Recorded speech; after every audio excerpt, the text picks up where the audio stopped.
ایک حافظ قرآن لڑکی پر واشنگ مشین میں کپڑے دھونے پر عذاب آ گیا اور اس واشنگ مشین کو اس لڑکی کے ساتھ ہی دفن کرنا پڑا۔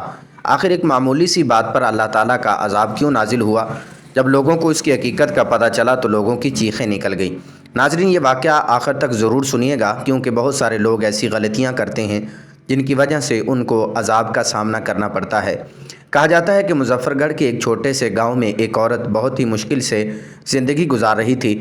اس کی ایک ہی بہت نیک بیٹی تھی جس کا نام رخسار تھا، اور وہ اپنی ماں کا ہاتھ بٹاتی تھی کیونکہ اس کے والد کا انتقال ہو چکا تھا۔ پہلے حالات بہت ٹھیک تھے، لیکن رخسار کے والد کو دل کا دورہ پڑنے کے بعد حالات کافی خراب ہو گئے۔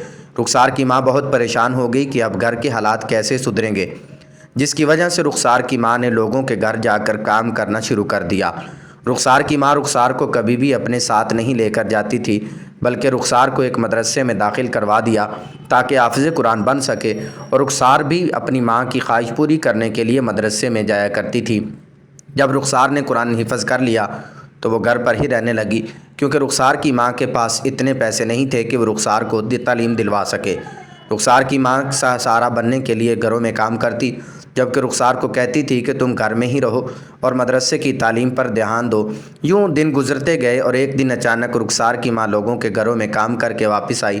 اچانک راستے میں پتھر سے ٹھوکر لگنے پر وہ زمین پر برے طریقے سے گر کر پھسل گئی، جس کی وجہ سے کمر میں شدید جھٹکا لگا تھا۔ اس کی وجہ سے رخسار کی ماں چل تو دور کی بات اٹھ کر بیٹھ بھی نہیں سکتی تھی۔ ڈاکٹر نے رخسار کی ماں کو مکمل آرام کرنے کا مشورہ دیا، اور یہ وہ دن تھے جس کی وجہ سے رخسار اور اس کی ماں بہت زیادہ گھبرا گئیں۔ اب کیا ہوگا؟ ہمارا گھر کیسے چلے گا؟ کیا کیا جائے؟ رخسار کے ساتھ یہ معاملہ ہوتا تو گھر کا نظام چلتا رہتا، لیکن اب اس کی ماں بستر پر لگ گئی تھی تو پہلے تو 2 وقت کی روٹی مل جاتی تھی، لیکن اب وہ بھی مشکل ہو رہی تھی۔ پھر ایک دن رخسار نے اپنی ماں سے بات کی کہ امی، میں لوگوں کے گھروں میں جا کر آپ کی جگہ کام کر لیتی ہوں۔ رخسار کی ماں نے فوراً نہ کرتے ہوئے کہا کہ میں تمہیں دوسروں کے گھر میں کام کرنے نہیں دے سکتی۔ آج کل بھلائی کا زمانہ ہی کہاں ہے، لیکن چونکہ گھر کے حالات خراب ہو چکے ہیں اور اس نے اپنی ماں کو بہت سمجھایا، اس کی ماں نے لوگوں کے گھروں میں کام کرنے کی اجازت دے دی۔ رخسار برقع پہن کر لوگوں کے گھروں میں کام کرنے جانے لگی۔ پہلے تو وہ صرف ایک بنگلے میں کام کرنے جایا کرتی تھی، پھر اسے ایک اور کام مل گیا۔ اس کے بعد اس نے 3-4 گھروں کا کام اٹھا لیا۔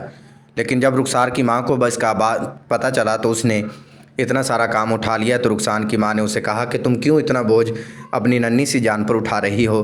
لیکن رخسار نے اپنی ماں کو سمجھایا کہ امی، ہر گھر میں 2 گھنٹے کام کر لیتی ہوں، میرا نقصان تو نہیں ہوتا، الٹا پیسے ہی آ رہے ہیں۔ رخسار نے اپنی ماں کو 1 مہینے میں کمائے ہوئے پیسے دکھائے تو اس کی ماں کی آنکھیں کھلی رہ گئیں۔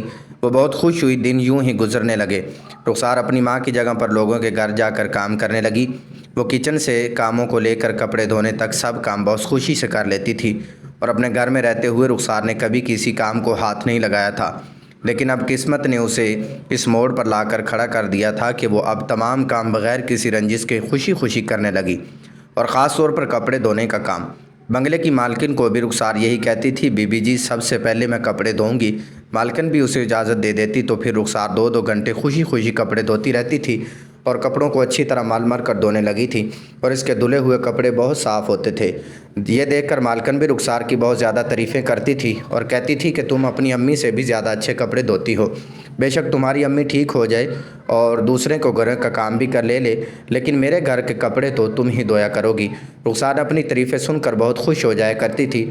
رخسار کی امی نے جو محسوس کیا تھا کہ رخسار کو خوشی خوشی لوگوں کے گھروں میں کام کر رہی ہے اور کوئی مسئلہ نہیں ہے، اور مالکن بھی اس کے ساتھ ٹھیک ٹھاک ہے، تو وہ بھی مطمئن ہوگی۔ ابھی بھی رخسار کی ماں اتنی ٹھیک نہیں ہوئی تھی کہ وہ گھر سے باہر جا سکے، لیکن رخسار اپنی ہر مہینے کی ساری تنخواہ اپنی ماں کے ہاتھ پر رکھ دیتی تھی۔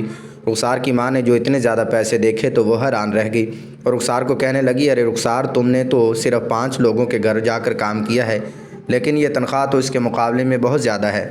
رخسار نے اپنی امی کی بات سنی تو اس نے تسلی دیتے ہوئے کہنے لگی کہ میں گھر کی صفائی کے ساتھ ساتھ چھوٹے موٹے کام بھی کر لیا کرتی ہوں، جس کی وجہ سے مالکن بھی خوش ہو جاتی ہے اور 300-400 روپے مجھے زیادہ دے دیتی ہے، جس کی وجہ سے میرے پاس اتنے زیادہ پیسے آ جاتے ہیں۔ یہ سن کر رخسار کی ماں بہت دکھی ہوئی کہ میری بیٹی جو ابھی 18 سال کی ہے، جو کہ اس نے گھر کا کبھی کام بھی نہیں کیا، کیا اب روٹی کھانے کے لیے دن رات محنت کر رہی ہے؟ جس کی وجہ سے اتنا زیادہ کام کرنا پڑتا ہے۔ لیکن رخسار کا چہرہ خوشنما نظر آتا ہے کیونکہ اسے اس کام سے محبت ہو گئی تھی۔ یوں ہی رخسار کی امی نے اپنی بہن کے بیٹے کے ساتھ رخسار کی منگنی کر دی۔ اب رخسار اپنے ان پیسوں سے اپنا جہیز بنانے لگی اور تھوڑی ہی مدت میں اس نے اپنی تمام ضروری کی چیزیں خرید کر جہیز بھی بنا لیا اور شادی کی تاریخ بھی رکھ دی گئی۔ لیکن رخسار نے اپنے ہونے والے شخص سے یہ شرط رکھ دی تھی کہ میں اپنی امی کو بھی اپنے ساتھ لے کر آؤں گی، اور یہ بات سن کر رخسار کا ہونے والا شوہر بولا کہ ٹھیک ہے، مجھے خالہ کے یہاں آنے پر کوئی اعتراض نہیں ہے، کیونکہ رخسار کا شوہر اس کا کزن بھی تھا، اور ویسے بھی رخسار کے شوہر کی ماں کا بہت پہلے ہی انتقال ہو چکا تھا اور یہ گھر میں اکیلا ہی رہتا تھا، اس لیے اسے بھی کوئی اعتراض نہیں تھا۔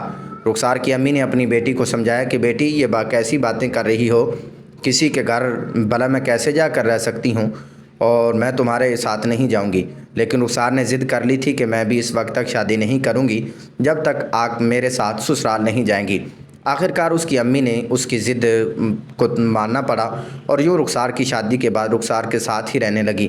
لیکن رخسار کا شوہر پہلے تو اچھا کماتا تھا، وہ ڈرائیونگ کرتا تھا، کسی وجہ سے اس نے سختی سے اپنی بیوی کو منع کیا تھا کہ تمہیں لوگوں کے گھروں پر جا کر کام کرنے کی بالکل ضرورت نہیں ہے، میں ہوں نا، میں کما کر تمہیں کھلاؤں گا، میری کمائی اتنی ہے کہ تم آرام سے 3 وقت کی روٹی گھر بیٹھ کر کھا سکتی ہو۔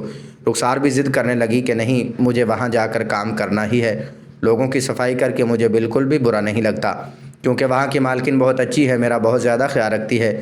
لیکن اس کے شوہر نے اسے سختی سے منع کر دیا۔ اب رخسار کہنے لگی کہ ٹھیک ہے، صفائی اور جھاڑو پوچھے کا کام نہیں کرتی، پر میں ایک گھر کے کپڑے ضرور دوں گی، کیونکہ وہاں کی مالکن کو میرے ہاتھ کے دھلے ہوئے کپڑے بہت زیادہ پسند ہیں۔ یوں رخسار کے شوہر نے اس کی ضد کے آگے ہار مان لی اور رخسار اسی بنگلے میں جا کر لوگوں کے کپڑے دھونے لگی۔ مالکن کی اس کے ہاتھ کے دھلے ہوئے کپڑے بہت زیادہ پسند تھے، لیکن پھر کچھ ایسا ہوا جس نے رخسار کی پوری زندگی بدل دی، کیونکہ کچھ ہی وقت بعد رخسار کے شوہر کا بڑا ایکسیڈنٹ ہو گیا اور وہ مکمل طور پر معذور ہو گیا تھا۔ اب وہ اپنی نوکری پر بھی نہیں جا سکتا تھا، جس کی وجہ سے رخسار کو وہ سارے گھر کے کام واپس لینے پڑے تھے۔ رخسار کی ماں نے اسے کہا تھا کہ بیٹی اپنے گھر پر ہی رہو، اپنا گھر سنبھال لو، اب میں بالکل ٹھیک ہوں، میں تمہاری جگہ پر گھر کی صفائی کر لیا کروں گی۔ لیکن اس نے اپنی ماں کو سختی سے منع کر دیا اور کہنے لگی کہ اماں، پہلے کی بات اور تھی، اب آپ صفائی کا کام بالکل نہیں کر سکتی، اب آپ میری ذمہ داری ہیں۔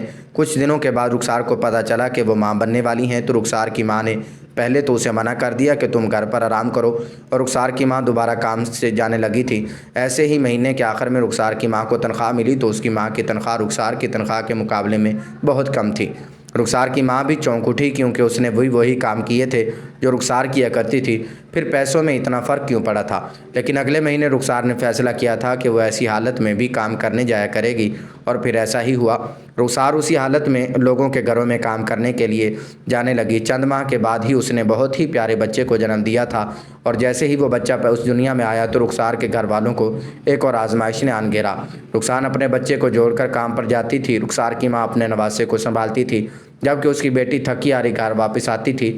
رخسار کی ماں اپنی بیٹی کی اس محنت پر کافی دکھی تھی۔ میری بیٹی کتنی محنت کرتی ہے، یا اللہ، اس کی قسمت کھل جائے اور اسے اتنا ملے کہ اسے یوں لوگوں کے گھروں میں کام نہ کرنا پڑے۔